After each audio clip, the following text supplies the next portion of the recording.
I remember that morning vividly. A late February morning, sky heavy with gray, wind slicing through the bare oak branches outside the kitchen window.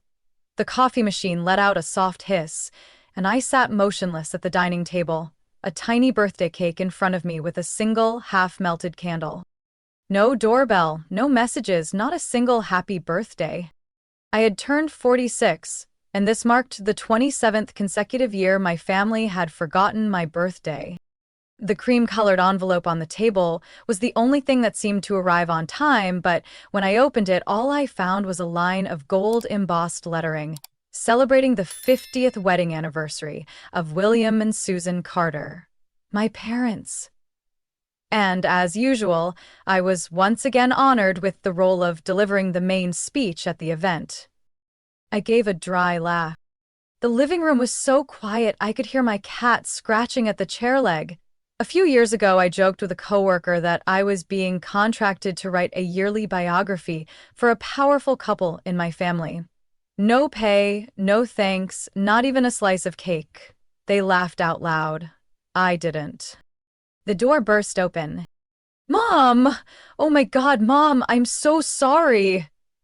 Ellie's voice rang out, followed by the thud of her bag hitting the floor and hurried footsteps.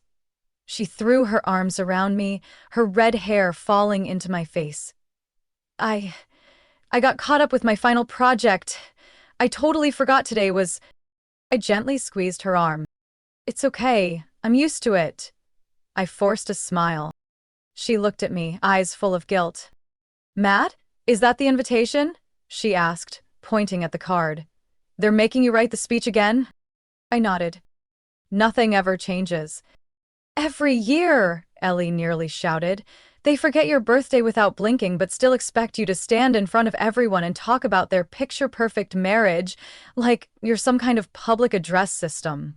I stayed quiet. She was right, but it didn't make it hurt any less. I had tried different things, gentle reminders, waiting patiently, quiet resentment, even writing my mom a handwritten letter once. All of it vanished like pebbles tossed into a frozen lake. My phone buzzed. "Mom calling?" lit up the screen. I set it down, unanswered. Ellie glared at the device, now trembling like it had a fever. "You're not picking up?" "Let them wait," I said, my eyes still on the half-melted candle. A text pinged. From Lindsay, my older sister. "Mom needs your confirmation for the speech next week. Please don't make this difficult." Difficult? I smirked. I'd spent the last 17 years writing glowing tributes to my parents' eternal love, year after year, standing before hundreds of friends and extended family, painting romance into the air while something inside me slowly froze. The worst was the year I had pneumonia. Oxygen tank in tow, my mother still hauled me onto the stage because tradition can't be broken. I collapsed after the speech. My brother carried me to the ER. Mom still managed to raise her champagne glass afterward. The phone rang again. I was my father. 3 calls in 6 minutes. Their biggest fear now? That I'd say no. And maybe they were right. I wasn't sure anymore what I had left to say. "Mom." Ellie sat down next to me, eyes steady, voice firmer than usual. "You don't have to do this anymore. Not this year, not next year. You've done more than enough."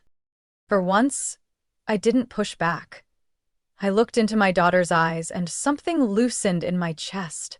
A rusty lock shifting in place. "Maybe you're right," I whispered. I picked up the invitation again, running my fingers over the raised script. "Please prepare a short speech about Mr. and Mrs. Carter's journey of love." I smiled. "For real. Maybe it's time I tell a different story." I sat in silence in front of my laptop, the blinking cursor waiting like an impatient breath. Ellie poured more coffee, crumbs still clinging to her fingers. She wiped them away and said softly, "If they can make you tell the same story for nearly 2 decades, then you have every right to tell your real one, don't you think?" I didn't answer right away.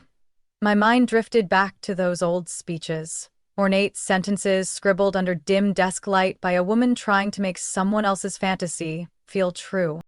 The video memory flickered. The 35th anniversary. I stood on stage in a thin red dress during winter because my mother insisted it would pop in group photos. I had a 102-degree fever, gasping behind the curtain while jazz music and confetti rained behind me. Ellie placed a stack of blank pages in front of me. "I got these for you. Acid-free. Won't yellow over time. Enough for 100 pages." I chuckled softly. She had never read any of my books, but today she was preparing me for something much bigger. "Have you ever thought about writing a memoir?" she asked. I nodded slowly.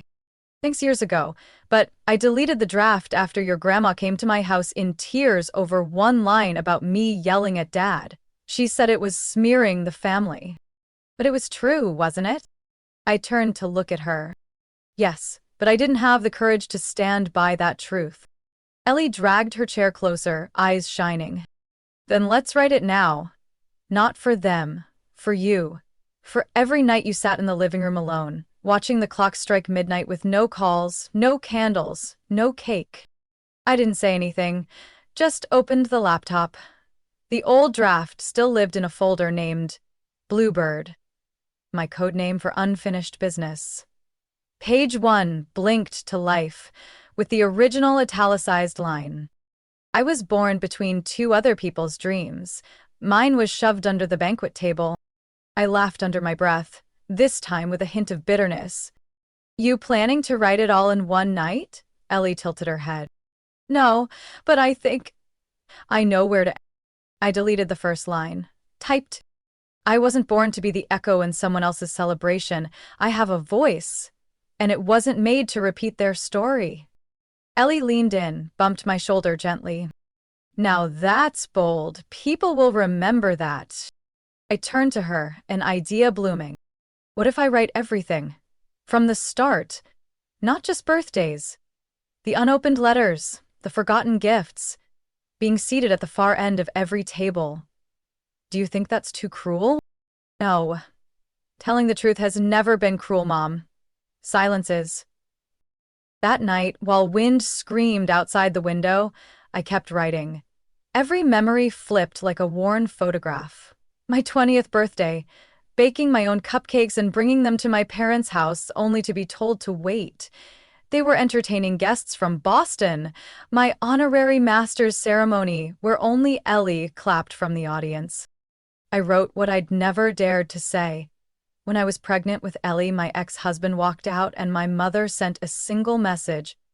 "You're really keeping the baby?" I wrote her reaction when my first novel got picked up. "I hope you didn't mention the family." At nearly 3 a.m., Ellie walked in, wrapped a blanket around my shoulders. "What are you thinking of naming the book?" I turned the screen toward her.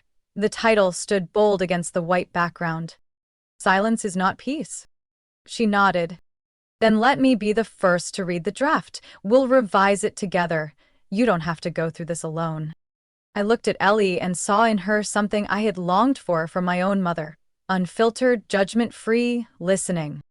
I typed the closing lines of the first chapter. "If they want me to speak at their golden celebration, then I will. But not a fairy tale. The truth. And truth never asks for permission." I hit save. The laptop gave a soft buzz, like a quiet exhale. The next morning, Ellie brought home a small box. Inside was a black leather notebook and a fountain pen engraved with my name. On the lid was a small inscription. "Because you're not invisible anymore." I traced the letters, feeling like I was touching a version of myself from years ago. The woman who stood at celebrations holding a carefully written speech, staring into the space behind a wine glass. That woman was gone. This was Mia, ready to tell a different story. I submitted the final draft at 2:47 a.m., just minutes before the city lights began to dim and a soft layer of fog settled over the rooftops of West Portland. Ellie had fallen asleep on the couch, one hand resting on the printed draft, covered in red ink and notes like, "Let them feel it's wrong. Don't explain it for them." The official title of the book, "The Blurred Line of Belonging." I chose that name after stumbling on a family photo from 2005. In the image, my parents sat in the center, Rachel on one side, Luke on the other. I was in it too, if you looked close enough, standing at the edge of the frame, holding a coffee mug, wearing the expression of someone trying to figure out if they belonged in the picture at all. 9 days later, the editor from the publishing house called. Her voice was hoarse with emotion. We've never read a manuscript that left the whole editorial board speechless for 10 straight minutes. It's raw, precise, unflinching, but so necessary. I walked around my office with the phone pressed to my ear. On the desk was the printed invitation to my parents' 50th anniversary celebration, decorated with two aged hands clasped together in a sunset field. Beneath it, in italic, "Family is where we return." I used to believe that. But you can't return to a place that never opened its door for you. If you're open to it, the editor continued, we'd like to schedule the release on the same day as the event. The impact would be enormous. I didn't respond right away. I looked out the window where Ellie's potted herbs swayed slightly in the breeze. What about the cover? I asked. Matte black leather, title embossed, gold trim. No imagery. We want readers to imagine it for themselves. I nodded, even though she couldn't see. And, her voice softened, I'm a daughter too. After I finished reading, I called my mom immediately, just to ask, did I ever make you feel unseen? I hung up the phone and sat in silence for a long while. The first text came from Rachel. So, I hear you're writing something targeting the whole family? That's very on-brand dramatic of you. Luke followed not long after. Just don't forget who paid your rent that year after your ex left. I didn't reply. They weren't angry. They were afraid. Afraid of losing control over the story. And my mother, Susan, stayed silent for a week before sending a handwritten letter, which she always considered more graceful than email. I hope you'll think carefully before making public things that could cause lasting harm. Family comes first, and you know how hard I've tried to keep everything intact. I held the letter, but didn't open it. I laid it on my desk beside a black and white photo I took at 17, the year I was asked to stand in the back row of the school stage because your dress clashes with the group aesthetic. The following Monday morning, Ellie walked into my office with 2 lattes. There's a new email from the printer. They're asking if you want to add a personal dedication. I glanced at the screen. A blank space waited on the title page. I typed. To those who were cropped out of the picture but still smiled to complete the frame. 3 days before the anniversary, the publisher sent me a small package. 5 hardback copies. Holding the book with its gold-spined edge, my heartbeat echoed like it had the night I launched my first novel. No speeches were needed. I slipped one copy into a gift bag with a handwritten note. Not for apology, not for revenge, just to be seen. Then I drove out to the suburban estate where my parents lived.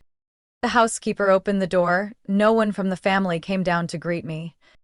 I placed the gift on the sitting room table, next to a white floral arrangement that read, 50 years of happiness. I had ordered that too, still the one in charge of aesthetic touches for every milestone. As I headed back to my car, I caught a glimpse of Rachel through the second-story window. She didn't wave, just tilted her head slightly as if trying to guess what I had brought. I said nothing, just drove away. The next afternoon, as I was finalizing the table of contents before mass print approval, the doorbell rang rapidly. Ellie peeked through the blinds, turned, and said quickly, "It's Aunt Rachel." I stood up, straightened my collar, and went to open the door. Rachel didn't come alone. Beside her was my mother, Susan, holding a leather handbag, her expression as cold and tight as a January breeze across the Great Lakes. "We need to talk," my mother said without a greeting. I quietly stepped aside, letting them in. Rachel headed straight for the desk, glaring at the printed proof like it had ruined a wedding. "Have you read it?" I asked, closing the door. Every word, Rachel replied, lips tight. It's a shameful performance. A performance? I sat down calmly. No, you're confusing it with the past. 2 decades. My mother set her purse down on the chair and slowly removed her gloves, as if preparing to settle a civil dispute. Mia, this will ruin everything. The anniversary is what the whole town's looking forward to. The governor already confirmed attendance. Our family can't handle this kind of exposure. I let out a quiet laugh. Our family managed to leave me stranded at the airport on my 30th birthday because everyone was busy throwing a surprise party for Luke. I think we'll survive a few pages. Rachel slammed her hand on the desk. What do you want? A public apology? A spotlight during the celebration? Or is this just about attention? I crossed my arms. I want people to know what it feels like to only be mentioned after dessert, if there's time. My mother frowned. Her voice softened but grew colder. You're too sensitive. Everyone loves you, but no one likes being humiliated at the dinner table, especially over petty things. I pointed to a framed photo on the shelf. Is this petty? My 18th birthday, no one came, so I took that photo myself with a discounted cake. Mia, don't exaggerate. Who remembers every little thing? Rachel scoffed. I do, I said quietly but firmly, because I was the only one who lived through them. My mother lifted a teacup she hadn't touched, then set it back down with a sharp clink. If you publish that book, there's no way back. Every relationship, every door will close. Some doors were never opened to begin with. Rachel folded her arms and stepped closer. Then don't be surprised when no one sees you as part of the family anymore. Which part? I shot back. The part where I took my own pictures, bought my own gifts, and wrote speeches praising people who never once let me finish a sentence? Ellie came in from the kitchen, carrying 2 glasses of water, and set them on the table. Did you come here to scare my mom? My mother turned to her. We're just trying to keep things peaceful.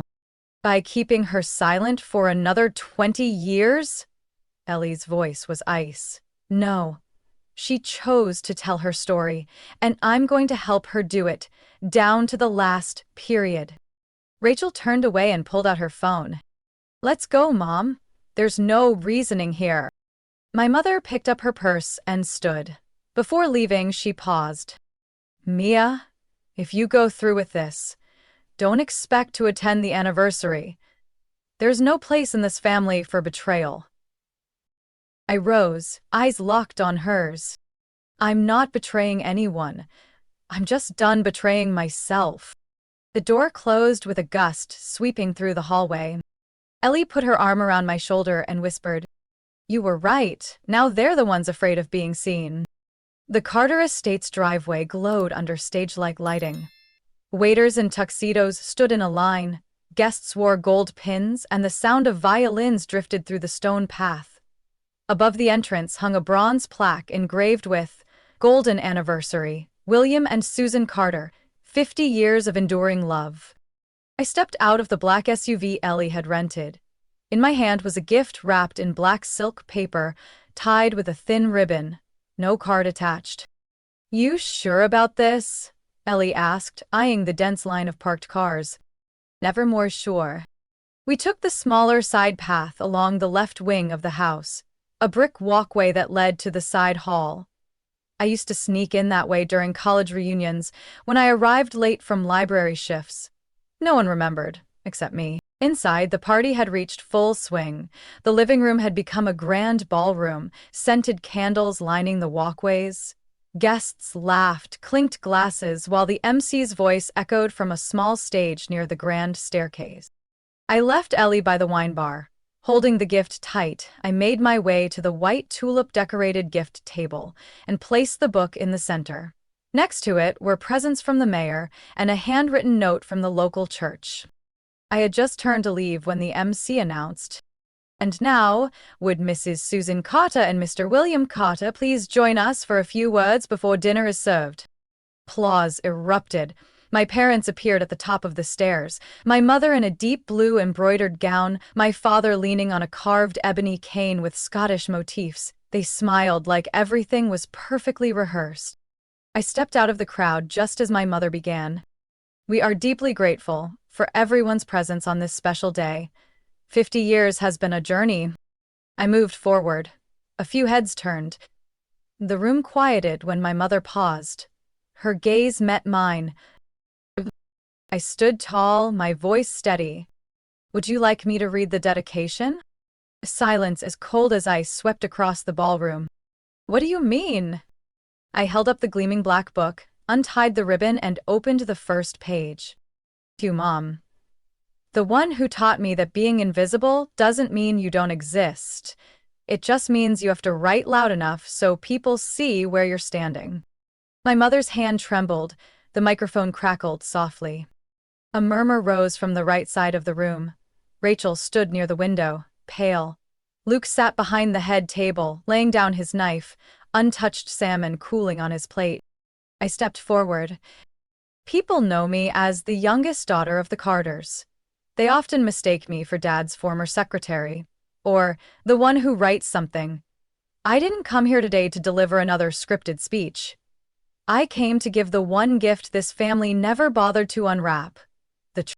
My mother stepped back, lips pressed tight. What are you doing, Mia? In past years, you made me stand before the relatives and recount your grand love story, but no one ever mentioned the daughter sitting alone on her own birthday, year after year, because everyone was preparing for something bigger. The MC quietly stepped off stage. The violinist stopped mid-play, without anyone signaling. In this book, I didn't paint you as a villain. I simply wrote down every time you gave someone else the microphone while I was called filler. Every time Luke was praised while my first article was brushed off as cute. A guest quietly set their wine glass down.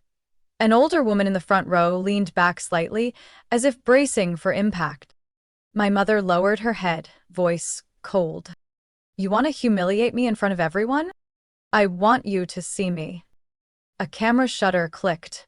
A reporter from the local magazine, there since the start, was now aiming her lens at the stage. I placed the book in my mother's hands. She froze. I don't need an apology, I need acknowledgement. Real, without props, without spotlights. My father looked at my mother, then at me. Mia, you write beautifully. My eyes met his. He spoke softly, but loud enough for the whole room to hear. Maybe we should read it, before saying anything else. I nodded and stepped down from the platform. Ellie came up, gently took my hand. No one clapped, no one spoke. Only my mother remained standing on stage, her hands trembling as she turned to the first page. In a room filled with flowers, candlelight, and rehearsed words, something finally began to feel real. A faint chime rang out as a glass tapped lightly against the stem. Susan Carter, still at the podium, hadn't looked up from the second page of the pitch-black book I had just handed her. Guests began glancing around. No one raised their voice, but whispers slipped through every row. Is this real? What did she write to leave her like that? I gave Ellie's hand a gentle squeeze, then stepped forward. Does anyone here remember the birthday in 1992? I asked, looking at no one in particular. Mom told everyone not to bother with it because we were celebrating Luke's sports acceptance. I waited all day in a faded blue dress Mom bought 2 years earlier on clearance. No cake, no candles, no wishes. I was 16. Rachel lowered her head, her lips thinned into a cut. Or the year I graduated magna cum laude from UCLA, standing on stage in Royce Hall. I went on, oddly calm. The family was on a Palm Springs vacation. I took my diploma, asked a stranger to snap a picture. Mom called 3 days later just to ask, did you remember to send Rachel's wedding card? The guest's eyes gradually shifted to my mother. She was still standing, but her hands had begun to shake. You wrote all this because you hate me? Her voice came, soft as torn paper. I shook my head. Because I want you to read it. I want the whole family to read it. Not to accuse, but so no one can say they didn't know. My father, William, slowly stood. He leaned lightly on the carved cane beside the table, the metal tip tapping against the floor. Yeah. I read the advance copy. I couldn't sleep last night. I sat in the den with cold tea and a lamp, reading until dawn. I got to the part where you sat alone on the porch bench at 8, waiting to be invited in for Luke's birthday cake. I was in the kitchen. I saw it all. I turned to him, my chest tightening. Then, why didn't you come out? He swallowed, blinking as if trying to keep balance. Because I thought, Mia's probably fine, because your mother said she doesn't matter, and I let that speak louder than my love for you. Below, a woman stood up and left the table. A cousin tried to stop her, but she waved him off. The air sank like a heavy curtain. No one dared breathe too loudly. Luke, my younger brother, rested his elbows on the table, face flushed red. He glanced at Rachel, then back at me. Did you write about my wedding? Yes, the part where you forgot to include me in the group email, so I only found out the wedding was in Seattle after everyone came back. Rachel exhaled sharply. You just don't get it, Mia. You're always too sensitive. Not everyone can remember every detail. Maybe not, but when someone's always left on the sidelines, they remember every time. Because that's all they have, I replied. My mother stepped off the stage, her heels clicking softly on the hardwood floor. If everything you wrote is true, she said slowly, then what kind of mother does that make me? I looked straight at her. The kind who never asked, "Are you okay?" only, "Did the guests like the speech?" The kind who thought love could be displayed in outfits and photo ops, but never stopped to hear the feelings of a daughter screaming in silence. A voice rang out from the back of the room. My old friend Charlotte stepped forward. Mia once told me she always got stuck with behind-the-scenes holiday tasks. All the parties looked perfect, as long as she stayed quiet. I used to think she was exaggerating. I'm sorry. All eyes turned to me. Ellie stepped up, hands still holding mine. She faced the rest. If the truth makes people uncomfortable, maybe the problem isn't with the one speaking, but with the things that were never said. My dad sat down, placing a hand on the book. We should read up to page 117, he whispered. The part where Mia writes about that old piano she always wanted to play. Remember the piano, Susan? My mom nodded, tears blurring her eyes. No one left, no one interrupted, no more words about reputation or appearances. Only silence, raw and necessary. 2 days after the party, I was wiping down the kitchen counter when my phone wouldn't stop ringing. Ellie stepped in from the living room, waving the newspaper, voice a little louder than usual. The Oregonian's front page. Silent daughter shakes a notorious family legacy. I wiped my hands and glanced at the article. Beneath the headline was a blurry photo from the party. My mother, holding my memoir, her face stunned while I stood motionless across from her in the packed ballroom. At that moment, my inbox pinged 3 times in a row. The publisher had sent a notice. The book had exceeded pre-order expectations, landing in Amazon's top 3 nonfiction within 48 hours. A string of TV networks invited me, morning news segments to weekend talk shows. Ellie placed a silver envelope on the table. Masquerade Women magazine sent an invitation. They want Mom to speak at the Voices We Forgot conference.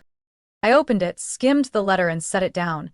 It wasn't pride or vindication I felt, just a cold, steady release, like a heavy door had finally opened behind me without having to be forced. That afternoon, my mom called. No accusatory tone, no sighs, none of the usual openings. Just one simple line. I'm steeping some tea. Are you free to come by? I hesitated a moment, then drove out to the house on the hill, where I once grew up like a shadow behind the window glass. She opened the door in a dark green sweater, hair neatly tied back. No makeup, no pearl necklace. The tea table was already set. 2 cups, a plate of warm almond cookies, and a brand new leather-bound planner. She pulled out a chair for me, then opened the planner, pointing to squares marked in purple ink. This is your birthday, this is your graduation, this is the day your first book was published. Ellie's birth, your divorce, I'm filling them in, so they don't get skipped over again. I looked at the page, not smiling, not nodding, but something in my chest unknotted. I didn't write that book to force you to apologize. I know, she said, stirring her tea. But it made me stop, look, and realize how many years I chose the shiny things over what was quietly fading inside our own home. That night, back at my place, Ellie was sitting on the living room floor surrounded by letters from readers. One of them was from an older woman in Vermont. Thank you for saying what we were once too afraid to name.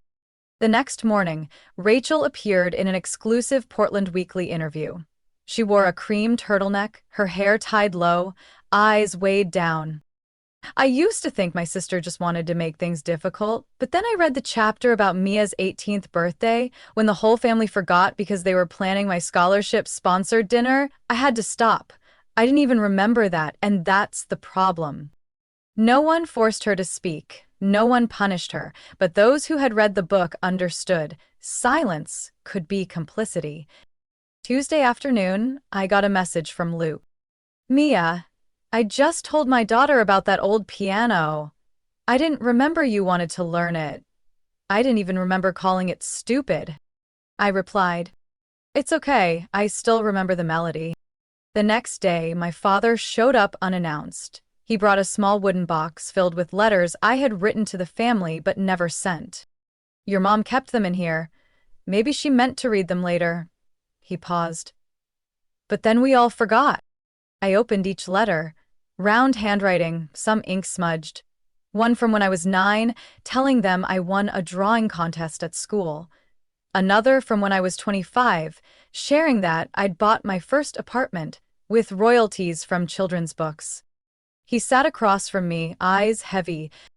That book, it made me see how silent I've been. Kindness doesn't survive in silence. Everyone in my family was now facing a painting they once drew curtains over. No more excuses. No one could stand apart and claim ignorance. But what made it all worth it wasn't the spotlight or the praise. It was that morning, when my mom left the planner on the kitchen counter. A small, clear note written in her hand. Sunday, coffee with Mia and Ellie, no cancellations. Wednesday, at exactly 3 p.m., the doorbell rang through the kitchen, filled with the scent of ginger and black tea.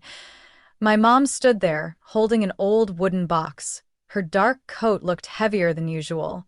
No purse, no mask, no guarded smile. I brought some things you should have had a long time ago. I let her in. Ellie was out on the porch arranging flowers. The cast iron kettle hissed over the flame. Everything was simple, but the house didn't feel empty anymore. We sat across from each other at the small wooden table by the window. She set the box down and unwrapped each layer of tissue paper. Inside were faded watercolor paintings, some glued onto thick paperboard, others stained with old coffee rings. You painted these in 2nd grade. I kept them all, even when they ended up mixed in with bank statements. I held up one. Our old backyard, the crooked swing set, lavender bushes near the fence, and a frizzy-haired child reading under a maple tree. I forgot I used to paint so much. She took a sip of tea, eyes still on the picture. I never forgot. I just didn't know how to show you I held on. A pause, just long enough not to be uncomfortable. She turned to me, her voice softer now. I think maybe we should start over in the simplest way, like marking down what's worth remembering. Not big parties, just small moments. We made a plan. Every Wednesday afternoon there would be tea, almond biscuits, an old pitcher, and one story we'd never told. Ellie called it the look-back hour. Not out of regret, but so no one gets left out of their own story. The 3rd time Mom came over, Rachel showed up too. No warning. No full-face makeup, just a thick folder tied with string. I used to write these letters to you, Rachel said, placing the stack down. Then I tore them up. But I kept these, you can read them. Or not. I opened one. I was jealous of you because you had the freedom to do things I didn't dare. But I never said it because I was afraid you'd disappear. That didn't need explanation, I just nodded. Rachel looked around at the room filled with small things.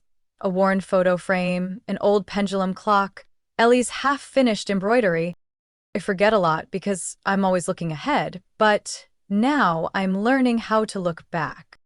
Dad joined some of those tea afternoons too. He brought the old mandolin I thought had been sold back in middle school. Dad restrung it. I don't remember the melody, but would you teach me again? That afternoon, I sat playing simple chords while he learned to keep rhythm by tapping his knee. No one laughed when he missed a note. No one rushed him. Just hesitant but honest, sounds echoing through the kitchen. A wordless language between two people who had lived through layers of silence.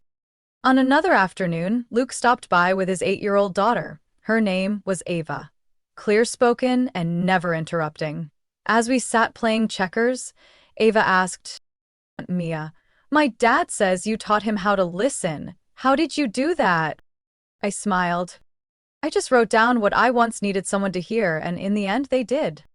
My family didn't change overnight. Some conversations still trailed off, some discomforts still didn't have names, but the chairs around the table were no longer always empty. The important dates were no longer crossed out in red ink by mistake. I no longer write to be acknowledged. I write to prove that I am here.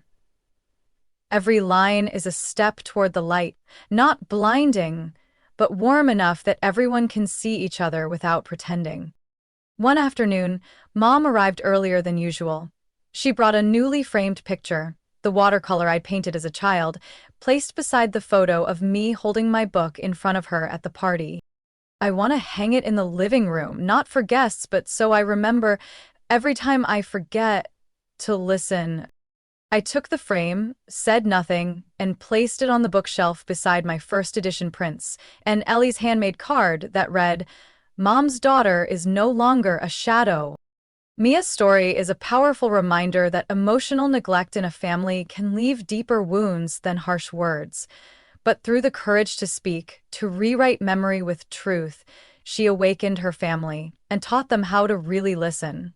No one can turn back time, but everyone can start again, with sincere presence, small acts of love, and a simple acknowledgement that sometimes means more than an apology. What do you think about Mia's journey and the transformation within her family? Share your thoughts in the comments. And don't forget to follow the channel so you won't miss more heartfelt, honest stories about family and the unseen corners of everyday life.